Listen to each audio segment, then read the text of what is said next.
তো বিষ্ণু ইসলাম কোরআনের কথা যখন শোনাতেন, বিষ্ণুনবীর কণ্ঠের তেলাওয়াত শুনেই অনেকে কালিমা পড়ে মুসলমান হয়ে যেত।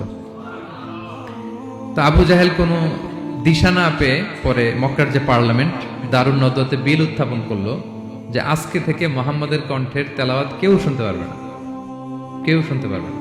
তো মজার ব্যাপার হচ্ছে সবাইকে না করে লুকায় লুকায় সে নিজেই শুনতে যায়, কারণ সে তো আরব হওয়ার ফলে কোরআনের যে ভাষা শৈলী, যে প্রাঞ্জল বাক্য বিন্যাস, শব্দের বুনন, এটা শুনে সে অবাক হয়ে যায় যে এত সুন্দর বাক্য বিন্যাস কিভাবে হতে পারে। তো সবাইকে দিনের বেলা নিষেধ করে, রাত্রিবেলা বিষ্ণু ইসলাম রিভাইজ করতেন, লুকায় লুকায় ওনার ঘরের পিছনে যেয়ে শুনতো। শুধু সেই না, তার ডান হাত বা হাত Walid ibn Mughira, Utba Saiba, Utba ibn Mughira, Saiba ibn Mughira, Walid ibn Mughira, এরা সবাই কি করতো? লুকিয়ে লুকিয়ে কোরআন শুনতো। পরে বিষ্ণুনবী যখন ঘুমের প্রস্তুতি নিতেন, সব ফিরে আসতো। ফিরে আসার সময় সবার দেখা হয়ে যেত। তারা লজ্জিত হতো। সবাই বলতো, আবু জাহেল ঘটনা কি? দিনের বেলা তুমি শুনতে নিষেধ করো, রাতে তো তুমিই চলে আসো।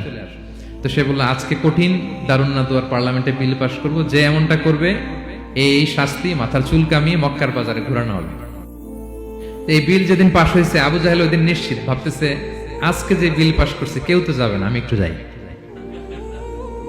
মানে আজকে যে কঠিন শাস্তির ঘোষণা দিছি, আজকে কেউ এই স্পর্ধা দেখাবে না।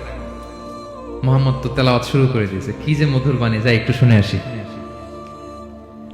ওয়ালিদ ইবনে মুগিরারও একই প্ল্যান, যে আজকে আবু জাহেল যে টাইট দিছে কেউ যাবে না, আমি একটু যাই। তো এভাবে সবাই লুকিয়ে লুকিয়ে বিষ্ণুনবীর ওখানে যে হাজির, মন্ত্রমুগ্ধ তেলাওয়াত শুনছে। বিষ্ণুনবীর তেলাওয়াত শেষ, ফিরে যখন আসতেছে, ফিরে আসার রাস্তায় আবার দেখা হয়ে গেছে।